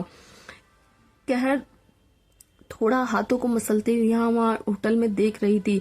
होटल तो नहीं बोला जा सकता था क्योंकि बहुत ही छोटा था, पता नहीं क्या। वह उन दोनों की तरफ अजीब सी नजरों से देख रहा था। फिर अथर्व कहता है, 2 रूम क्यों चाहिए? इस बात पर अथर्व अपनी आईब्रो सिकुड़ते हुए बोला, क्या मतलब है 2 रूम चाहिए? आपको दिखाई नहीं दे रहा हम 2 लोग हैं? यह सुनकर वो आदमी मुस्कुराकर थोड़े शरारती अंदाज में बोला, एक जवान लड़का और एक जवान लड़की 2 कहाँ होते, एक ही होते हैं, वो भी ऐसे मौसम में। एक ही रूम ले लीजिए, क्या करेंगे 2 रूम? अथर्व उसकी बात सुनकर इरिटेट हो जाता है। कहर भी चुपचाप खड़ी रहती है। अथर्व थोड़ी कड़क आवाज में बोला, 2 रूम ही चाहिए, दीजिए प्लीज। वह आदमी बोला, माफ करना साहब, वह क्या है ना, 2 रूम तो अवेलेबल नहीं है, आजकल हाउसफुल चल रहा है। हाँ, लेकिन एक कमरा अवेलेबल है, चाहिए तो बोलो। इस बात पर अथर्व कहर थोड़े से हैरान होकर एक दूसरे की तरफ देखते हैं और फिर ऑकवर्ड हो जाते हैं। अथर्व उस आदमी से बोला, देखिए ना प्लीज थोड़ा चेक कीजिए, अगर एक्स्ट्रा पैसे चाहिए तो ले लीजिए, कमरा 2 ही चाहिए। उस आदमी ने कहा, अरे नहीं साहब, एक्स्ट्रा पैसे की बात नहीं है, अब आधी रात में मैं किसका कमरा खाली कराऊं, सब लोग पड़े हैं, आप भी जाकर लग जाइए। यह सुनकर अथर्व और कहर थोड़ा हैरानी और गुस्से से उस आदमी को देखते हैं। एक तो मुंह में पान भरकर वो इतनी मुश्किल से बोल पा रहा था, बड़ी ही घिन आ रही थी, ऊपर से उसकी बकवास बातों से उसका दिमाग खराब कर रही थी। वो आदमी अपनी बातों को थोड़ा बदलते हुए बोला, मतलब एक कमरा है, आप दोनों मैनेज कर लीजिए। वो आदमी बड़ी ही ठरकी नजरों से दोनों को देख रहा था। अथर्व कुछ बोलने ही वाला था, देखो कहर एकदम से उसका हाथ पकड़ लेती है। अथर्व कहर की तरफ देखता है तो कहर आंखों ही आंखों में से शांत करने का इशारा करती है और फिर अपने पान वाले उस आदमी से कहती है, आप एक ही दे दीजिए प्लीज। उस आदमी ने कहा, कितने घंटे के लिए चाहिए मैडम? घंटे के हिसाब से दूं? इस बात पर उसकी आवाज में बड़ा ही ठरकीपन दिखाई दे रहा। कहर जोर से टेबल पर हाथ मारती है। वो आदमी एकदम से डर के मारे उछल पड़ता है। कहर गुस्से में कहती है, पूरी रात के लिए चाहिए, चाबी दो। अथर्व भी एकदम से उस चिल्लाने की आवाज से एक पल के लिए हड़बड़ा गया। वो आदमी एकदम से नर्वस हो जाता है और कहता है, हाँ तो दे रहा हूं ना, इतना गुस्सा क्यों हो रही हो? उसके बाद वो फटाफट चाबी निकालकर उन लोगों को दे देता है और फिर रजिस्टर भी में एंट्री करता है। अथर्व उस पर साइन करता है और कहर भी उस पर साइन करती है। साइन करते वक्त गुस्से से उस आदमी को घूर रही थी। वो आदमी थोड़ा संभल कर बैठा था। अपनी आईडी जमा करवाने के बाद वह लोग कमरे में आते हैं। वह आदमी सीने पर हाथ रख के कहता है, बाप रे, कितनी खतरनाक लड़की है, आग का गोला, पता नहीं बेचारा कैसे हैंडल करेगा वो उसे सारी रात, पर देख के तो लग रहा है हैंडल यही करेगी, वो भी उसे। वो आदमी फिर अपने काम में लग जाता है। अथर्व कहर के कमरे में अंदर आते हैं। अथर्व जैसे ही कमरे के अंदर आता है, एकदम से उसके कदम रुक जाते हैं और वो थोड़ा हैरान हो जाता है, जबकि कहर के चेहरे पर खास कोई एक्सप्रेशन नहीं आते। वह चुपचाप बस अंदर आती है। अंदर आकर चारों तरफ नजर मारती है और दरवाजे पर खड़े अथर्व की तरफ देखती है, जो थोड़ा हैरान था। कहर अथर्व से बोली, क्या हुआ, ऐसे मुंह फाड़कर क्या देख रही है? सुनते ही अथर्व ने जवाब दिया, ये कैसा कमरा है? यह सुनते ही कहर ने जवाब दिया, ये कमरा जहां से शुरू होता है वहीं खत्म हो गया। एक्चुअली कमरा ज्यादा छोटा है, इसका मतलब बहुत छोटा है। कमरे में ज्यादा बड़ा लग्जीरियस तो अथर्व का बाथरूम था। अथर्व की बात सुनकर कहर अपनी आंखों को रोल करती कहती है, नहीं तो क्या आपको ये 7 स्टार होटल लग रहा है? इसमें आपको बड़े बड़े लग्जीरियस कमरे दिए जाएंगे, बड़ी मुश्किल से तो रहने का ठिकाना है, कर लीजिए मैनेज आज, या फिर इससे आपको सो कोल्ड अमीरों वाली ईगो हट हो जाएगी। अगर ऐसा है तो आप पूरी रात अपनी गाड़ी में ही गुजार सकते हैं। अथर्व थोड़ा कड़क नजरों से कहर की तरफ देखते हुए बोला, मेरी गाड़ी भी इससे ज्यादा बड़ी और लग्जरियस। इसके बाद वह अंदर आया। उसने देखा कि सिर्फ एक ही बेड है और यह देखकर वो इरिटेट हो गया। अब यह क्या है? अथर्व की आवाज सुनकर कहर ने उसकी तरफ देखा। अथर्व को बिस्तर देख अथर्व बिस्तर को देखते हुए बोला, यहाँ पर तो सिर्फ एक ही बेड है और वो भी इतना छोटा, हम दोनों सोएंगे कहाँ पर। कहर अथर्व से बोली, ये बहुत बड़ा होटल नहीं, यहाँ पर ऐसे ही कमरे और इसी चीज की उम्मीद की थी मैंने। अथर्व ने कहा, बिल्कुल भी नहीं, मैं फिर से दूसरे कमरे का अरेंजमेंट करने की बात करता हूँ, थोड़े पैसे एक्स्ट्रा दूंगा, मान जाएगा, वैसे भी ये लोग पैसों के लिए कुछ भी कर सकते हैं। ये बोलकर अथर्व वहां से चला गया। कहर अपनी आईब्रोज उठाकर बोली, पैसों के दम पर दुनिया खरीदने को तैयार रहता है ये आदमी। फिर एक गहरी सांस लेकर वह बाथरूम को देखती है, उसके बाद वह बाथरूम के अंदर चली जाती है। अथर्व वापस रिसेप्शन पर आता है। रिसेप्शन पर बैठा हुआ आदमी फोन पर अपनी बीवी से रोमांटिक बातें कर रहा था। अरे मेरी जान, तुम्हारे बिना कहाँ जी लगता है हमारा, पर समझने की भी तो कोशिश करो, काम भी तो जरूरी है। हाँ मुझे पता है, कल चल पड़ूंगा भाई तुम्हें सिनेमा दिखाने, हाँ मेरा वादा है तुमसे। तभी अथर्व वहां पर आता है और डेस्क पर थोड़ा खटखट करता है ताकि उस आदमी का ध्यान अपनी तरफ खींच सके। वह आदमी अथर्व की तरफ देखता है, उसके होठ बुरी तरह से लाल थे और मुंह से अब पान भरा हुआ था। पता नहीं कि उसका चेहरा देखकर अथर्व को उल्टी जैसा फील होने लगता है। वह डायरेक्टली उसकी तरफ नहीं देखता, यहाँ वहां देखने लगता है। वह आदमी अपनी बीवी से बोला, हाँ ठीक है, हम बाद में बात करते हैं। यह बोलकर वह कॉल कट कर देता है। फिर कहता है, जी सर बोलिए, क्या सेवा कर सकता हूँ मैं आपकी। अथर्व ने उस आदमी से कहा, देखिए आपने जो कमरा हमें अलॉट किया है वह कमरा बहुत ही ज्यादा छोटा है, उस पर बेड भी एक है, हम दोनों सोएंगे कहाँ पर। इस बात पर आदमी मुस्कुराते हुए बोला, ये भी कोई पूछने की बात है, बेड पर सो जाओगे और कहाँ। हाँ माना बेड छोटा है, पर चिपक के सो जाना, एडजस्ट हो जाओगे। अथर्व गुस्से से के साथ बोला, मैं उसके साथ, ये क्या बकवास कर रहे हो तुम, हम दोनों साथ में कैसे सो सकते हैं। इस बात पर उस आदमी ने कहा, क्यों नहीं सो सकते। अथर्व ने कहा, वो कोई मेरी गर्लफ्रेंड या मेरी बीवी नहीं है, मेरी बॉडीगार्ड है। यह सुनकर उस आदमी की आंखें बड़ी हो गई। क्या बॉडीगार्ड, एक लड़की आपकी बॉडीगार्ड है। वह हैरान लग रहा था, बहुत ही ज्यादा हैरान। अथर्व थोड़ा ऑकवर्ड हो गया। उसने अपना गला साफ किया और कहा, आप प्लीज एक और कमरा अरेंज कर दीजिए, मैं आपको 3 गुना पैसे ज्यादा दूंगा। उस आदमी ने कहा, अरे सर क्या बात करते हो, इतना पैसे के चक्कर में हम तो पूरा होटल आपके नाम कर दे, पर क्या है ना कमरा नहीं है, वरना जरूर दे देते। अथर्व ने इरिटेट होकर अपना माथा रगड़ा और फिर बोला, पता नहीं कहाँ फंस गया मैं। फिर उस आदमी ने बोला, अच्छा ठीक है, आप एक बेड अरेंज करवा सकते हैं प्लीज। उस आदमी ने कुछ सोचा और कहा, सॉरी सर नहीं हो पाएगा, यहाँ बहुत लिमिटेड बेड है, आधे कमरों में तो लोग चटाई पर सो रहे हैं। अब तो अथर्व का दिमाग काफी ज्यादा खराब हो गया। वो उस आदमी से बोला, जब फैसिलिटी नहीं है तो तुम्हारे पास, तो खटारा होटल खोलकर क्यों बैठे हो तुम। उस आदमी ने कहा, देखिए सर मुझे जो मर्जी बोल लीजिए, पर मेरे होटल को कुछ मत बोलना, यह मेरे माई बाप है, मेरी रोजी रोटी, इसके बारे में मैं कुछ नहीं सुन सकता। अथर्व इरिटेट होकर जाने लगा। तभी उस आदमी ने कहा, अच्छा रुकिए। अथर्व एकदम से रुक जाता है और वह उस आदमी की तरफ देखता है। वो आदमी अपने बगल में रखी हुई चटाई उठाकर अथर्व के आगे बढ़ाता है। अगर दोनों को साथ में नहीं सोना तो एक बिस्तर पर सो जाना और दूसरा इस चटाई पर। अथर्व जब वो चटाई देखता है तो और अनोइंग एक्सप्रेशन बना लेता है, मगर उसे लेकर वो चुपचाप कमरे में चला आता है। वो जैसे ही कमरे में आता है ठीक उसी वक्त बाथरूम का दरवाजा खुलता है और कहर बाथरूम से बाहर निकलती है। अथर्व जब बाथरूम की तरफ देखता है तो उसकी आंखें और मुंह खुला का खुला रह जाता है। हाथ में चटाई छूटकर नीचे गिर जाती है। वो देखता है कि कहर ऊपर से नीचे तक पानी में भीगी हुई है, बालों से पानी टपक रहा है और सारे कपड़े पानी में भीग गए। कहर मुंह बनाकर वहां पर खड़ी थी। उसे गुस्सा भी आ रहा था और रोना भी, पर वो कुछ नहीं कर सकती थी। अथर्व हैरान होकर बाहर निकलकर बोला, ये क्या हाल बना रखा है तुमने, तुम्हें नहाने की इतनी जल्दी थी कि कपड़े तक बदलना भूल गई। अथर्व की बात सुनकर कहने का, रियली आपको ऐसा लग रहा है कि मैं नहा कर आ रही हूँ, वो भी ऐसे सीरियस मिस्टर सिंघानिया। अथर्व से बोला, तो लग तो रहा है यही कि नहा कर आई हो, अब पानी में कुश्ती तो नहीं कर रही होगी, इतना कैसे भीग गई। कहर ने अपने गुस्से को, इरिटेशन को कंट्रोल करते हुए कहा, अंदर पानी का पाइप टूट गया था, एकदम से पानी बहने लगा, मैं रोकने की कोशिश की पर जब तक मैं पूरी भीग गई। ये बोलकर वह आगे बढ़ने ही वाली थी कि अथर्व तुरंत कहता, वहीं रुक जाओ। यह सुनकर कहर एकदम से वहीं रुक जाती है। अथर्व बोला, तुम बहुत गीली हो गई हो, पानी टपक रहा है, यहाँ बिल्कुल मत आना वरना पूरे कमरे में पानी पानी हो जाएगा। यह एक काम करो, तुम कपड़े चेंज करके फिर कमरे में आओ। इस बात पर कहर आईब्रोज को ऊपर उठाकर बोली, अच्छा तो लाइए दीजिए फिर मुझे कपड़े ताकि मैं चेंज कर सकूं। उस वक्त अथर्व को रियलाइज हुआ कि उनके पास तो कपड़े नहीं है। अरे यार, अथर्व यहाँ वहाँ देखता है पर कहीं भी कोई भी कपड़ा नहीं था। वो कहर से बोला, तुम वहीं रुको, मैं रिसेप्शन के पास जाता हूँ उस आदमी से कोई कपड़ा लेने। उसके बाद कहर को वहीं पर छोड़कर अथर्व एक बार फिर से कमरे से बाहर जाता है, मगर इस बार रिसेप्शनिस्ट वहां पर नहीं था, शायद निकल गया था सब कुछ बंद करके। अथर्व भी इरिटेट होकर बोला, इसे भी अभी जाना था। अथर्व वैसे ही कमरे में वापस आ गया। वापस आया तो देखा बाथरूम के बाहर दरवाजे के पास कहर अभी भी ऐसी ही खड़ी है, पूरी भीगी और उसे शायद ठंड भी लग रही है। मौसम भी काफी ठंडा हो गया है। अथर्व ने अंदर आकर वो कहा। वो आदमी चला गया। इस बात पर कहर ने गहरी सांस लेकर बोली, अब क्या करूं मैं। अथर्व कुछ सोचने लगा। उसने कहर को देखा। उसे ठंड लग रही थी। पूरी रात उसे गीले कपड़ों में भी नहीं छोड़ा जा सकता, वरना तबीयत खराब हो सकती थी। वो सोच ही रहा था कि क्या किया जाए, तभी अचानक वो सामने शीशे में खुद को देखता है। फिर उसका ध्यान अपने कपड़ों पर जाता है। वो थोड़ा सोच में पड़ जाता है और फिर कोट निकालकर अपनी शर्ट के बटन खोलने लगता है। अथर्व जब ये काम करता है तो कहर की आंखें एकदम बड़ी हो जाती है और वो कहती है, ये क्या कर रहे हो तुम? देखो मैं भले ही यहाँ पर अकेली हूँ, लेकिन तुम्हारा मुंह तोड़ दूंगी तुम्हारा, अगर ऐसा वैसा करने की सोचा भी तो। माना कि मैं पानी में भीग गई हूँ, बहुत हॉट और सेक्सी लग रही हूँ और तुम्हारा खुद पर कंट्रोल करना मुश्किल हो गया, लेकिन खबरदार। कहर के ऐसा बोलने पर अथर्व के हाथ रुक गए जो शर्ट के बटन खोल रहे थे।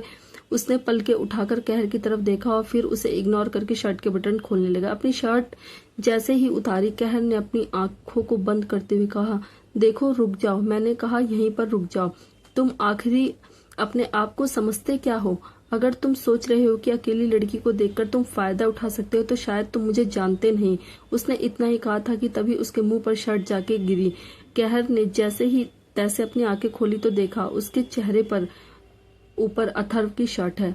उसने शर्ट को मुट्ठी में पकड़कर नीचे किया तो अथर्व ने कहा, जाओ और जाकर इसे पहन लो। अगर गीले कपड़ों में खड़ी रहोगी तो सुबह तक पक्का बीमार हो जाओगी। To be continue. हर हर महादेव दोस्तों।